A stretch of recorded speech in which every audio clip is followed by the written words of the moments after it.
শুনি আমরা সকলেই জানি আজ থেকে ৭৯ বছর পূর্বে এই ভারতবর্ষ ছিল অত্যাচারী জালেম ইংরেজ শাসকের অধীনে। তারা ইস্ট ইন্ডিয়া কোম্পানিকে ইস্যু করে ব্যবসার অনুমতি নিয়ে এই ভারতবর্ষে প্রবেশ করেছিল, কিন্তু তাদের উদ্দেশ্য ছিল ব্যবসা করা নয়, বরং তাদের উদ্দেশ্য ছিল এই ভারতবর্ষের মাল ভক্তকে শোষণ করে লুণ্ঠন করে নিজেদের দেশে নিয়ে যাওয়া। ক্রমশ তারা নিজের উদ্দেশ্যের দিকে অগ্রসর হতে লাগলো। সম্মানীয় সুধী, শুধুমাত্র তারা ভারতবর্ষকে শোষণ করে ক্ষান্ত হয়নি, বরং তারা ভারতের মানুষদের প্রতি নির্যাতন, অন্যায়, অনাচার, অবিচার, অত্যাচার শুরু করেছিল।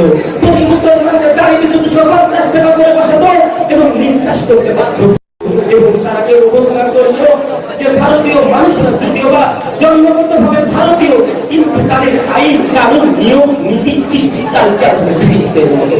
সম্মানীয় সুধী, এবং তারা আরো ঘোষণা করলো যে ভারতের কোন মানুষদেরকে ভারতীয় স্বাধীনতা দেওয়া হবে না। এই সমস্ত অন্যায়, অনাচার, অবিচার দেখে সমাজ চুপ থেকে মেনে নিতে পারেননি। তাই তো সেই চ্যালেঞ্জের মোকাবিলা করতে বিশ্ববিখ্যাত পণ্ডিত দার্শনিক ভারত গুরু হযরত মাওলানা শাহ ওলিউল্লাহ পুত্র শাহ আব্দুল আজিজ দেহলভী রাহিমাহুল্লাহ যাদের ফতোয়া উচ্চ কণ্ঠে ঘোষণা করেছিলেন। উক্ত ফতোয়া যখন সাম্রাজ্যবাদী ব্রিটিশ বাজেয়াপ্ত করে, তখন শাহ আব্দুল আজিজ দেহলভী রাহিমাহুল্লাহ প্রকাশ্যে ঘোষণা করে দিলেন, সাম্রাজ্যবাদী ব্রিটিশ উক্ত ফতোয়া যখন বাজেয়াপ্ত করে, তখন শাহ আব্দুল আজিজ দেহলভী রাহিমাহুল্লাহ বলে দিলেন যে তোমরা আমাদের বিরোধী দল, তোমরা ব্রিটিশ শাসক, আমরা তোমাদের কথা মানছি না, আমরা এই ভারতকে পরাধীন ভাবে মেনে নিলাম, অর্থাৎ এই পরাধীন ভারতকে স্বাধীন করার জন্য এটা আমাদের কর্তব্য হয়ে গেল আজ থেকে, নৈতিক এবং ধর্মনৈতিক কর্তব্য। সম্মানীয় সুধী, তাই ওই সময় 1447 সালে সম্মানীয় হাজী ইমদাদুল্লাহ মুআজ্জম মাক্কি রাহিমাহুল্লাহর নেতৃত্বে হযরত মাওলানা কাসেম নানভী রাহিমাহুল্লাহ, হযরত মাওলানা শহীদ আহমদ গঙ্গোহী রাহিমাহুল্লাহ, হযরত হাফিজ জামিল রাহিমাহুল্লাহ ময়দানে সাম্রাজ্যবাদী ব্রিটিশ শাসকের বিরুদ্ধে জিহাদ করে তাদের ছিনিয়ে নিয়েছিলেন। সম্মানীয় সুধী, তখন ইস্ট ইন্ডিয়া কোম্পানি ঘোষণা করেছিল যে সমস্ত মুসলমানদের মাথায় টুপি, পরনে লম্বা জামা ও মুখে রহিয়াছে দাড়ি, তাদেরকে ধরে ফাঁসিতে দড়িতে ঝুলিয়ে দেয়। সম্মানীয় সুধী, ইস্ট ইন্ডিয়া কোম্পানি ওই সময় 2 সপ্তাহের মধ্যে 2 লক্ষ মুসলমান যাদের টুপি, পরনে লম্বা জামা ও মুখে রহিয়াছিল দাড়ি, তাদেরকে ধরে ফাঁসিতে দড়িতে ঝুলিয়ে দিয়েছিল।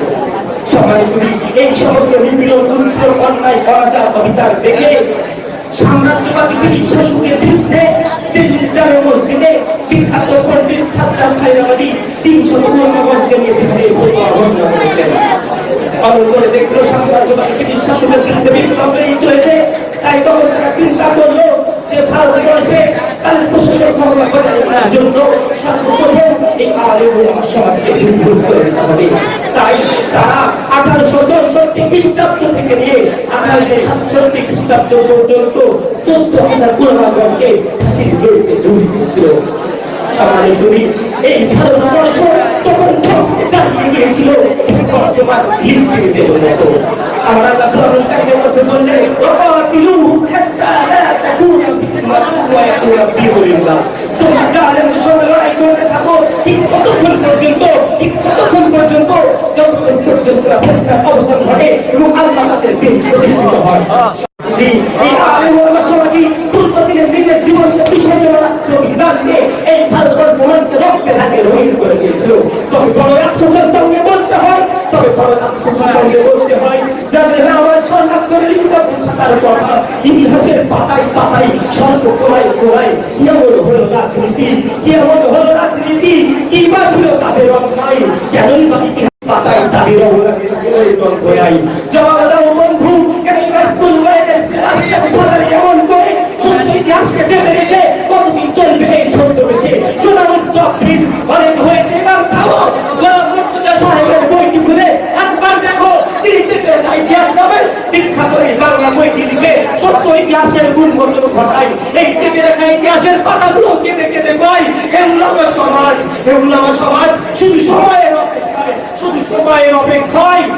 সময়ের অপেক্ষায় তোমাদের হবে জয় নিশ্চয়। তাই বলে বন্ধু, আমি যতই করো তোমার রাজনীতি আর কূটনীতি, don't be forget, yes I am saying to you, don't be forget, because we are followers of the Khalid bin Walid radiallahu ta'ala. We are a moment of the great Prophet sallallahu alayhi wa sallam. We had the power of Umar radiallahu ta'ala. অর্থাৎ তোমরা ভুলে যাও না, তোমরা ভুলে যাও না। আমি তোমাদেরকে বলছি, তোমরা ভুলে যাও না। তোমরা Khalid bin Walid এর অনুসারী, মরণ মাশাআল্লাহ।